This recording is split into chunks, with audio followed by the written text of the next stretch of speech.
In the stillness of this grove, it is hoped the ancestors' voices can ring clear.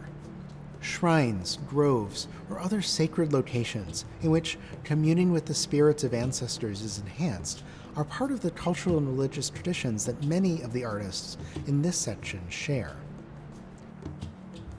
The aim of this space within the Heroes Gallery is similar: to provide a metaphorical ancestral grove, in this case centered on the ambiguous image of Buvu Kwam's portrait of King Beaki, as the only section in Heroes to focus exclusively on Africa's historical art genres.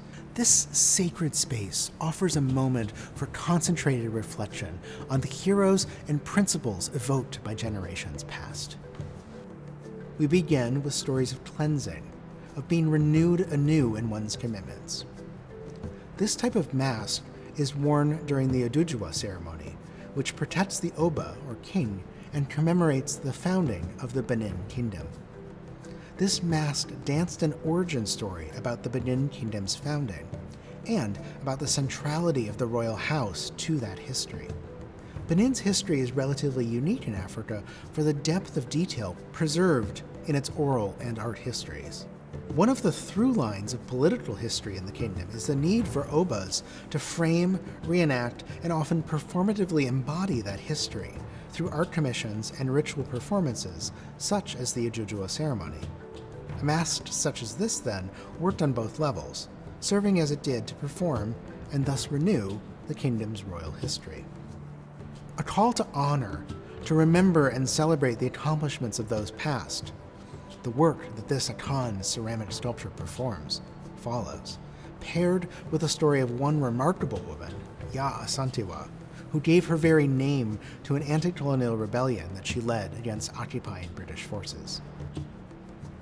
The center of this space privileges a leader victorious, but one whose relationship to that victory, spiteful gloating or magnanimous reverence for his ancestors, remains open to interpretation. This masterpiece is a particularly emotional expression that may be associated with a personal style of Buvu Kwam, an early 19th century master sculptor working in the grassfields region of what is now Cameroon. The figure is of King Beaki, the fourth ruler of the Isu kingdom who reigned in the late 18th century. Depicted returning from victory over the Nshe, a neighboring group, he is seated on a dangerous animal, probably a leopard, and holds a weapon and a human head. This pose relates to a regional tradition of representing personal achievement, though the identity of the head itself is uncertain. The head could belong to a defeated enemy, or it could be the revered skull of a local ancestor. This image of King Beaki, with two potential readings, may speak to some of the central ambivalences of power, namely, that to hold authority over life and death itself requires considerable piety and reflection as well.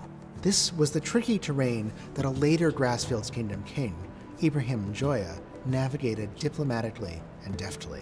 From there, consideration moves towards four artworks and heroes in history whose animating principles remain central to the preservation of any community. Stepping away from the grove, trained in these fundamental principles of ancestral wisdom, it is possible to remain grounded in the certainty that Emperor Sundiata once shared with his people.